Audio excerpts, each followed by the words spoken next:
प्रिय छात्र सभी को नमस्कार। मेरा नाम सी बसव कुमार श्री कृषि देश प्रौढ़शाला में हिंदी शिक्षक के रूप में मैं काम करता हूँ। यहाँ पर 10वीं कक्षा के पाठ रोबोट पाठ के बारे में मैं आज बताना चाहता हूँ। क्या रोबोट परीक्षा की दृष्टि से 3 अंक के लिए है? कितने अंक के लिए है? 3 अंक के लिए। इसमें 2 अंक के लिए प्रश्न या कभी कभी 3 अंक के लिए प्रश्न पूछा जाया था। 2 अंक के लिए प्रश्न पूछा जाए तो अगले 1 अंक का प्रश्न भी पूछा जाएगा, नहीं तो 3 अंक के लिए एक ही प्रश्न पूछेंगे। देखिए, इस पाठ का लेखक हैं डॉक्टर प्रदीप मुखोपाध्याय आलोक। डॉक्टर प्रदीप मुखोपाध्याय आलोक हैं।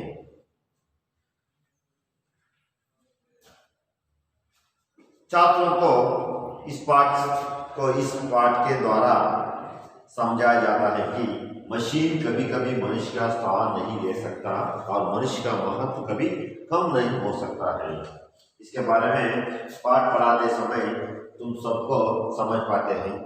देखिए, मैं आज पाठ समाप्त होने के बाद इसके बारे में मनुष्य और मशीन के बारे में क्या अंतर है, वो क्या करता है, उसमें भी मानवीय गुण है, ऐसा मैं बताता हूँ। अभी देखिए, रोबोट यहाँ वर्षों से सक्सेना परिवार में काम कर रहा था साधोराम। अचानक एक दिन चलती बस से गिरकर उसे खतरनाक चोट आ गई। उसे अस्पताल में भर्ती करना पड़ा। सक्सेना परिवार बड़ा था। बेटे बेटियों नाती पोतों से घर में हमेशा रौनक और चहल पहल बनी रहती। साधोराम के अस्पताल पहुंच जाने से सभी की तकलीफ बढ़ गई। धीरे सक्सेना से परिवार वालों को यह दुख नहीं देखा गया। तभी परिवार के मुखिया के नाते उन्होंने कोई फैसला किया। इस फैसले के तहत अगले रोज वे रोबोटिक्स कॉर्पोरेशन के कार्यालय जा पहुंचे। वर्ष 2030 के नवंबर का महीना था। दफ्तर अभी खुला ही था। एक रोबोट वैक्यूम क्लीनर से दफ्तर के फर्श को साफ कर रहा था।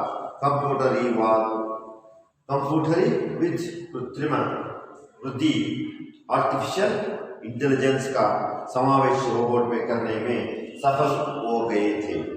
कुछ रोबोटों में तो मानवीय संवेदना के गुण पैदा करने में भी कंप्यूटर विदों एवं रोबोटिकी वैज्ञानिकों को सफलता मिली थी। काउंटर पर बैठे एक रोबोट ने ही धीरज सक्सेना का स्वागत किया। जी श्रीमान, मैं आपके लिए क्या कर सकता हूँ? जवाब में धीरज सक्सेना बोले, मुझे घरेलू कामकाज करने के लिए एक बुद्धिमान रोबोट की जरूरत है। यहाँ सुनकर काउंटर पर बैठा रोबोट बोला, लेकिन घरेलू कामकाज के लिए बुद्धिमान रोबोट क्यों? आप साधारण रोबोट से भी काम चला सकते हैं। दरअसल मुझे बुद्धिमान रोबोट चाहिए मेरे नाती पोतों का होमवर्क कराने के लिए एवं बड़े प्रोसेसर पर मेरा काम संभालने के लिए भी। ठीक है, जैसी आपकी मर्जी। जब आप ज्यादा कीमत चुकाकर बुद्धिमान रोबोट की सेवाएं लेने के लिए तैयार ही हैं, तो हमें वहां क्या ऐतराज हो सकता है? धीरज सक्सेना को यह रोबोट बहुत ही व्यवहार कुशल और चालाक लगा। सचमुच ग्राहक की नब्ज पकड़ने की कला में वह पारंगत लगता था। उस दिन दोपहर को ही कंपनी का एक कार्मिक जो एक रोबोट ही था, सक्सेना परिवार में काम करने के लिए रोबोनिल को छोड़ गया। जिस रोबोट का ऑर्डर धीरज सक्सेना ने दिया था, उसी का नाम रोबोनिल था। रोबोनिल के घर में आ जाने से सभी ने राहत की सांस ली। सुबह नाश्ता कराने, मेहमानी के स्वागत में द्वार खोलने, घर के छोटे बच्चों को कहानियां सुनाने, बच्चों को होमवर्क में मदद करने तथा धीरज सक्सेना के बर्ड प्रोसेसर पर काम करने का अलावा शाम को वह परिवार के पालतू कुत्ते शेरू को घुमाने का काम भी पूरी मुस्तैदी के साथ करने लगा था। रोबोनिल रोज शाम को शेरू को टहलाने के लिए जाता था। ऐसे में एक दिन उसकी मुलाकात रोबोदीप से हो गई। रोबोदीप उसी मोहल्ले में रहने वाले शर्मा परिवार के कुत्ते जबरू को घुमाने आया करता था। दोनों रोबोटों के बीच दोस्ती हुई तो शेरू और जबरू भी आपस में हिल मिल गए। रोबोनिल की तरह रोबोदीप भी एक बुद्धिमान रोबोट था। बातों बातों में एक दिन रोबोदीप ने रोबोनिल को बताया, जानते हो रोबोनिल, तुम्हारे आने से पहले सक्सेना परिवार में कौन काम करता था? रोबोनिल को इस बारे में कुछ पता नहीं था। वह बोला, नहीं तो मुझे इसकी कोई जानकारी नहीं है, पर तुम्हें किसने बताया? मैंने शर्मा परिवार को तुम्हारे सक्सेना परिवार के बारे में बातचीत करते सुना है। साधोराम नाम का सेवक एक बस दुर्घटना में घायल होकर किसी अस्पताल में है। सो तो ठीक है, पर इसमें खास बात क्या है? ठीक होकर वह दोबारा सक्सेना परिवार से आ जुड़ेगा। नहीं रोबोनिल, यहाँ यही तुम गलत हो। तुम्हारे परिवार के मुखिया धीरज सक्सेना की शर्मा साहिब से मुलाकात हुई थी। उन्होंने बताया कि वहां अब साधोराम की छुट्टी करवा रहे हैं। सुनकर रोबोनिल चौंक गया। बोला, क्या कहा तुमने? वे लोग साधोराम की छुट्टी करवा रहे हैं, पर क्यों? इसलिए कि तुम उन्हें बहुत भा गए हो। बूढ़े साधुराम को थोड़ा मुहावजा देकर वे उसको घाव भिजवा देंगे। मगर रोबोदीप, यह तो रोबोटिकी के नियम के विरुद्ध है। कोई रोबोट किसी इंसान को कैसे नुकसान पहुंचा सकता है? यह तो साधुराम के पेट पर लात मारना होगा। नहीं, हमें कुछ और करना होगा। रोबोनिल की बात सुनकर रोबोदीप बोला, वैज्ञानिक एवं विज्ञान लेखक आइजैक असिमोव के रोबोटिकी के नियम के खिलाफ तो यह है कि कोई रोबोट किसी इंसान के नुकसान का कारण बने। साथ साथ मानवीय नजरिए से भी यह गलत है कि हमारे कारण किसी भी इंसान की नौकरी को खतरा पहुंचे। दोनों के बीच कुछ गुप्त मंत्रण हुई। फिर दोनों अपने अपने पालतू कुत्ते के साथ अपने मालिकों के घर लौट गए। अगले रोज रोबोनिल और रोबोदीप रोबोटिक्स कॉर्पोरेशन के दफ्तर में हाजिर हुए। कंपनी के मालिक रोबोजीत से उन्होंने पेंट की सारी बातें विस्तार से समझाई। सुनकर रोबोजीत बोला, मगर मैं क्या करूं? मैं तो अनुबंध की शर्त से बंधा हूँ। व्यापार में अगर मैं नियम के देखने लगूँ तो कर दिया मैंने दम था। मैं तुम लोगों की कोई मदद नहीं कर सकता। रोबोनिल और रोबोदीप ने बहुत समझाने की कोशिश की। रोबोदीप दस से मस नहीं हुआ। उसे असीमोव के नियमों से बढ़कर धंधे की चिंता थी। निराशा होकर दोनों वापस लौट आए। कुछ दिन और गुजर आए। सक्सेना परिवार रोबोनिल को पाकर फूला नहीं समा रहा, पर रोबोनिल साधोराम के कारण बहुत चिंतित। उसके कारण साधोराम की नौकरी को अनछाए। यह उसे किसी भी सूरत में मंजूर नहीं था। रोबोनिल सोचता था कि इंसान अपने स्वार्थ और लालच के तहत नियम और कानूनों को अंगूठा दिखा देता है, पर लगता है रोबोटों में भी अब वही कमी पैदा हो गई है। उसी रात रोबोनिल को धीरज सक्सेना ने एक विज्ञान कथा वर्ड प्रोसेसर पर टाइप करने के लिए दी। कथा संक्षेप में इस प्रकार थी। एक घर में नौकर को जो किसी जानलेवा बीमारी से पीड़ित था, निकालकर उसकी जगह पर एक रोबोट को रख दिया जाता है। किसी तरह रोबोट को इस बात की जानकारी मिल जाती है तो वह रोबोटिक संघ से संपर्क साधकर संघ को सारी बातों से अवगत करता है। संघ रोबोटों की हड़ताल की घोषणा कर देता है। अंततः समझौता इस बात पर होता है कि उस नौकर को घर में फिर से रख लिया जाएगा। कहानी तय करके लोगों ने की धात्विक और तारों बड़े परिपंथ वाली खोपड़ी में यकाएक मानो नीली रोशनी हो गई। अगले रोज ही रोबोदीप के साथ वह संघ के कार्यालय जा पहुंचा। सब बातें सुनकर अध्यक्ष ने संघ की कार्यकारिणी की आपातकालीन बैठक बुलाई। बैठक में तय हुआ कि सभी रोबोटिक कंपनियों के काम करने वाले रोबोटों की हड़ताल का आह्वान कर दिया जाए। रोबोटिक कंपनियों के मालिकों के बीच इस आह्वान से हलचल मच गई। उन्होंने रोबोजीत पर सक्सेना परिवार के साथ हुए अनुबंध को तुरंत रद्द कर देने का दबाव था। रोबोजीत अकेला पड़ गया। मजबूरन उसे धीरज सक्सेना के साथ अपने अनुबंध को तुरंत रद्द करके रोबोनिल को वापस बुलाने की बात माननी पड़ी। धीरज सक्सेना को जब यह सब पता चला तो उनके हाथों के तोते उड़ गए। यह सच था कि उन्होंने साधोराम को नौकरी से निकालने का फैसला कर लिया था, पर बदले हुए हालत में उन्हें मजबूर होकर रोबोटिक संघ के अध्यक्ष के पास जाकर यह गुजारिश करनी पड़ी कि जब तक साधोराम पूरी तरह से ठीक नहीं हो जाता है तब तक रोबोनिल उसके पास काम करता रहेगा। साधोराम के ठीक होते ही वह उसे दोबारा काम पर रख देंगे। संघ को यह बात मानने में कोई आपत्ति नहीं थी। शाम को रोबोनिल और रोबोदीप मिले।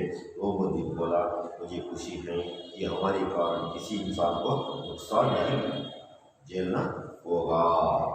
ऐसा इसके बाद यहाँ इस पाठ का थोड़ा सा विश्लेषण देना चाहता हूँ। रोबोट ये तो मशीन है, एक मशीन के बारे में लेकर प्रदीप मुखोपाध्याय ने आलोचना बहुत अच्छी ढंग से लिख रहे हैं। देखिए, वर्षों से सक्सेना परिवार में काम कर रहा था साधोराम नामक एक व्यक्ति, ये मजदूरी काम करने वाला व्यक्ति, वो वर्षों से सक्सेना परिवार में बहुत वर्षों से वो सक्सेना परिवार में काम कर रहा था। सक्सेना ಪರಿವಾರದಲ್ಲಿ ಒಬ್ಬ ಸಾಧೋರಾಮ ಅಂತಕ್ಕಂಥ ನೌಕರ ಬಹಳ ವರ್ಷಗಳಿಂದ ಕೆಲಸ ಮಾಡ್ತಾರೆ। अचानक एक दिन चलती बस से गिरकर उसे खतरनाक चोट आ गई। अचानक, इसका अर्थ होता है अचानक, आकस्मिकವಾಗಿ।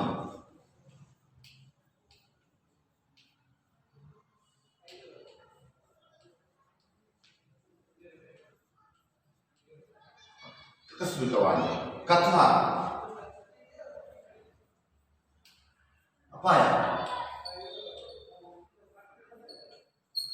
अपायता चोट आ गई, घायल है। उसे अस्पताल में भर्ती करना पड़ा। वो सक्सेना परिवार में वर्षों से पहले वो काम कर रहा था। अचानक वो साधोराम वैसा नामक को एक चलती बस में गिरकर ಹೋಗ್ತಕ್ಕ ದರ್ಶನ गिरकर ಜಾರ್ ಬಿಟ್ಟು ಏನಾಯಿತು, उनको चोट आ गई। ಕಥಾದ चोट आ गई, अपघात आयु, घाय आयु, ತೊಂದರೆ आयु, कष्ट आयु। उसे अस्पताल में भर्ती करना पड़ा। वो उसी का कारण, दुर्घटना के कारण उनको अस्पताल में भर्ती करना पड़ा। वो दुर्घटना होने के कारण उनको क्या हुआ, उनको अस्पताल में भर्ती करना पड़ा। हॉस्पिटल में शेष वो दुर्घटना होने के कारण वो अस्पताल में भर्ती करना पड़ा। सक्सेना परिवार बड़ा था। वो सक्सेना परिवार तो बहुत बड़ा परिवार था। वो परिवार में बहुत से लोग थे। बेटे बेटियों, नाती नपोतों से घर में हमेशा रौनक और चहल पहल बनी रही थी। वो घर में बहुत से लोग थे, बेटा बेटी, नाता नाती, बहुत से लोग हैं। बेटा, इसका मीनिंग क्या है, बेटा पुल्लिंग रूप है, बेटी स्त्रीलिंग रूप है। वो बेटा बेटी, नाता नाती पोतों को घर से हमेशा भी पड़ा, बहुत से काम था। उसके देखकर बहुत से हमेशा ने बहरಷ್ಟು दबाव पड़ा, बहुत से रौनक और चहल पहल बनी रही थी। वो उनको गैर हाजिर से वो घर में बहुत मुश्किल हो गए। साधुराम के अस्पताल पहुंच जाने से सभी की तकलीफें बढ़ गई। साधुराम की अस्पताल जाने से बहुत घर के सभी को तकलीफें बढ़ गई। तकलीफ कष्ट।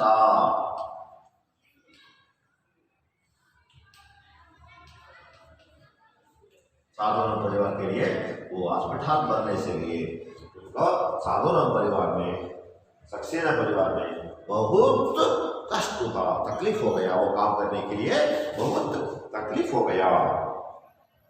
धीरज सक्सेना से परिवार वालों को यह दुख नहीं देखा गया। धीरज सक्सेना के परिवार को यह दुख को सहन नहीं गया कि दुख का बस को लेके। तभी परिवार के मुखिया ने नाते लोगों ने कोई फैसला किया। वो परिवार के मुखिया का अर्थ होता है मुखंडा, नेता।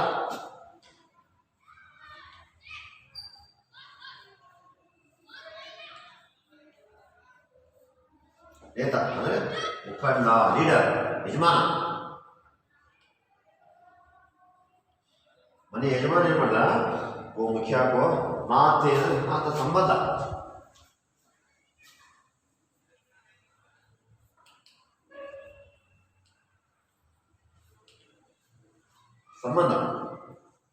फैसला किया।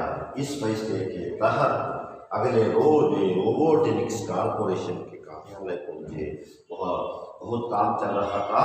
वो घर के नेता मुखिया वो सक्सेना ने क्या किया, वो काम करने के लिए एक व्यक्ति को ढूंढते ढूंढते ये रोबोटिक्स कॉर्पोरेशन, वो मशीन से काम करने वाला वो कॉर्पोरेशन था, वो कॉर्पोरेशन कार्यालय पहुंचे। कॉर्पोरेशन रोबोटिक्स कॉर्पोरेशन के कार्यालय जहाँ पहुंचे। कार्यालय में ऑफिस,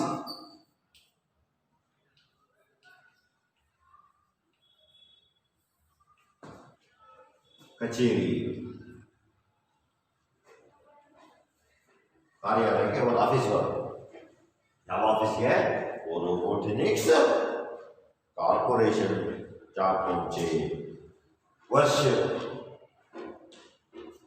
2030 के नवंबर की महीना था। वर्ष कौन सा था? 2030 की महीना था। 2030 के नवंबर की महीना। नवंबर तो यही है, वर्षा यही है ना? नहीं, अभी 10 साल पहले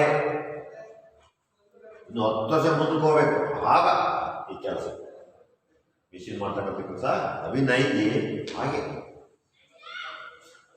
हाँ, नवंबर की महीना था। महीना थी दफ्तर अभी तुलाई था। दफ्तर ಅಂದ್ರೆ कार्यालय, ऑफिस।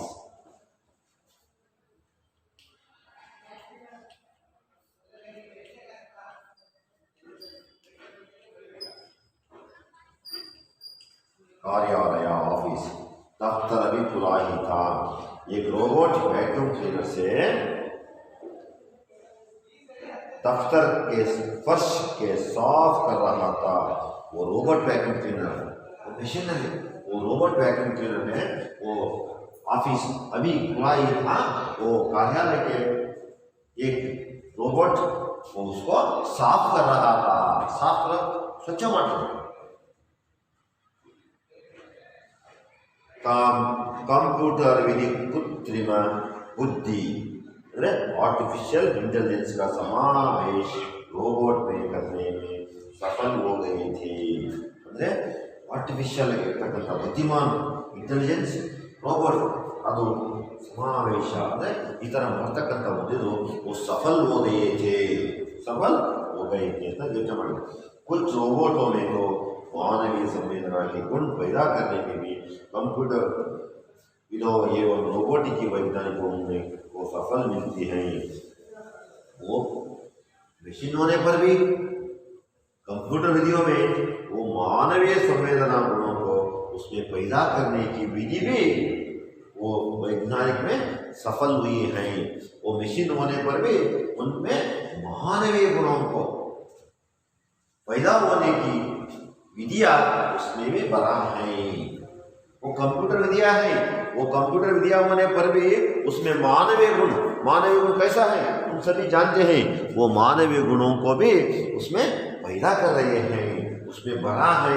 मानवीय गुण भी उसमें है, कंप्यूटर में भी है। और रोबोट मशीन होने पर भी उसमें मानवीय गुण है। ऐसा विषय गुणों को भी वहां पर रख दिया है, ऐसा तो भी सफल हुआ है।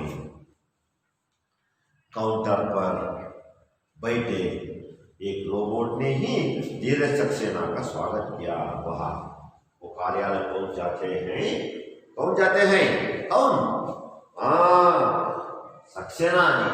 सक्सेना जी वो रोबोटिक कॉर्पोरेशन के कार्यालय पहुंचते ही वहां धीरज सक्सेना को स्वागत किया। एक रोबोट काउंटर पर बैठे, एक रोबोट, वो काउंटर पर एक रोबोट बैठा था। काउंटर में कंप्यूटर रोबोट मशीन में रहता था, कंप्यूटर था। वो सक्सेना आते ही उसको स्वागत कर रहा, स्वागत किया और ना स्वागत माना, आई बैठे।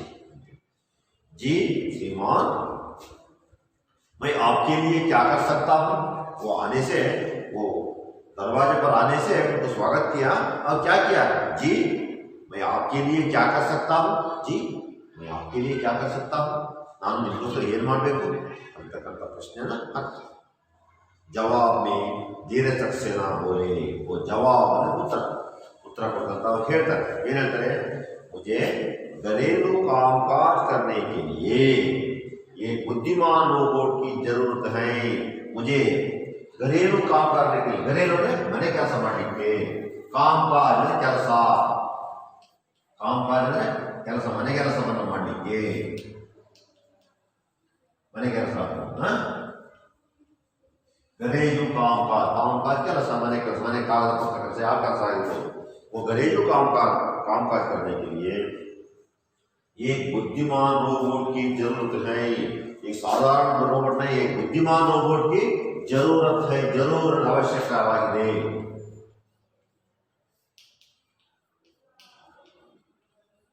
वो जरूर होता है, वो बुद्धिमान रोबोट की जरूरत है, ऐसा कहा। यह सुनकर कंप्यूटर काउंटर पर बैठा रोबोट बोला, वो बुद्धिमान रोबोट की जरूरत, ऐसा सक्सेना बोलने से वो काउंटर पर बैठा वो रोबोट ने बोला, क्या बोला? लेकिन घरेलू कामकाज के लिए बुद्धिमान रोबोट क्यों? जी घरेलू कामकाज करने के लिए, घरेलू ಕೆಲಸ ಮಾಡಲಿಕ್ಕೆ बुद्धिमान रोबोट क्यों? बुद्धिमान रोबोट क्यों? बुद्धिमान रोबोट ಯಾಕೆ ಬೇಕು? बुद्धिमान वश्य जानवरागिರ್ತಕ್ಕಂಥ इंटेलिजेंट रोबोट क्यों चाहते हैं? ऐसा प्रश्न। आप साधारण रोबोट से भी काम चला सकते हैं। ನೀವು ಸಾಧಾರಣವಾದಂತಹ ರೋಬೋಟ್ ಇಂದಲೂ ಕೂಡ ಕೆಲಸವನ್ನ ಮಾಡಬಹುದು। घरेलू काम करने के लिए, मने ಕೆಲಸ ಮಾಡಲಿಕ್ಕೆ वो बुद्धिमान जरूर रोबोट की जरूरत क्यों है साहब अंतೇಳಿ वहां प्रश्न पूछे। उस आप साधारण रोबोट से भी काम चला सकते हैं, बुद्धिमान रोबोट की जरूरत नहीं है। आप साधारण से काम करने वाला रोबोट को ले लीजिए, उससे भी काम कर सकता है, ऐसा बोले। कौन बोले? वो काउंटर पर बैठा रोबोट। दरअसल मुझे बुद्धिमान रोबोट चाहिए, दरअसल मुझे बुद्धिमान रोबोट चाहिए, बुद्धिमान रोबोट ಬೇಕು।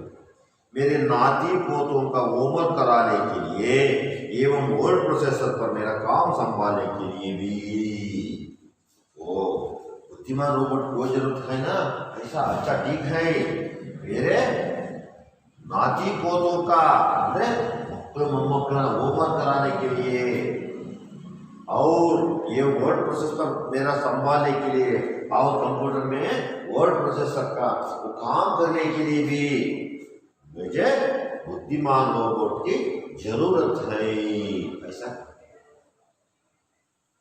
ठीक है ठीक है ठीक है, जैसी आपकी मर्जी, मतलब आप पैसा चाहते हैं पैसा दे दो, आपकी मर्जी।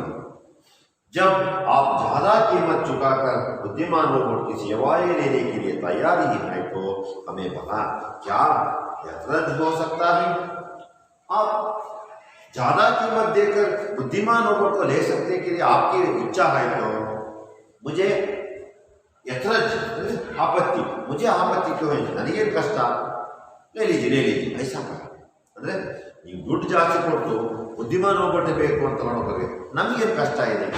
हम तो क्या आपत्ति है, ले लीजिए आपकी मर्जी ಅಂತ ಹೇಳಿ क्या ಹೇಳ್ತಾರೆ, वो काउंटर पर बैठा वो रोबोट का। इतना था अगले अवधि में, आगे आने वाले अवधि में वो मैं आगे आने पाठ को पढ़ाऊंगा। यहाँ लिख लीजिए वो होमवर्क, ये होमवर्क कहता हूँ, कल लिखना लाइए, थोड़ा सा एक ही एक होमवर्क कहता हूँ। साधारण को क्या हुआ था, एक ही प्रश्न रोजगारी के लिए एक प्रश्न देता हूँ। साधारण कौन थे मैं मालूम है? हाँ, साधारण को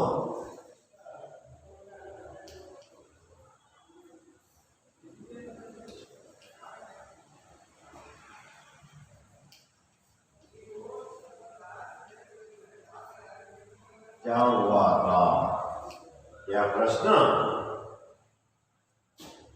और एक प्रश्न लिख लीजिए, दूसरा प्रश्न, नीरज सक्सेना को बुद्धिमान रोबोट की जरूरत क्यों थी?